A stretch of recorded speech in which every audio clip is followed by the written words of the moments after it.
வணக்கம் நேயர்களே. ஆதியந்தம் டிவி நேயர்களுக்கு இனிய பொங்கல் நல்வாழ்த்துக்கள்.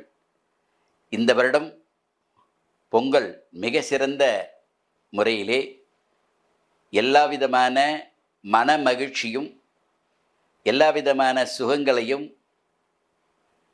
நமக்கு இருக்கக்கூடிய செல்வங்களையும் சிறந்த முறையிலே இறைவன் அனுக்கிரகம் பெற வேண்டி மகர சங்கராந்தி என்று சொல்லக்கூடிய பொங்கல் திருநாள் மிக சிறந்த லெவலிலே நமக்கெல்லாம் சூரிய பகவானால் நல்ல அனுக்கிரகங்களை பெற வேண்டி எல்லாம் வல்ல எம்பெருமான் பரமேஸ்வரனை பிரார்த்தனை பண்ணி இந்த பொங்கல் மகிழ்ச்சியையும் செல்வ செழிப்புகளையும் குடும்ப உறவுகளை மேம்படுத்தி மனமகிழ்ச்சியை மேலோங்கி நிற்க பொங்கலோ பொங்கல் என்று பொங்கிட இனிப்பு கூட்டி சுவைத்து எல்லா விதமான இன்பங்களையும் அறுசுவை உணவுகளை உண்டு மகிழ்ச்சிகரமான பொங்கலாக அமைய வேண்டும் என்று இறைவனை பிரார்த்திக்கிறோம். மீண்டும் ஒரு முறை பொங்கல் நல்வாழ்த்துக்கள்.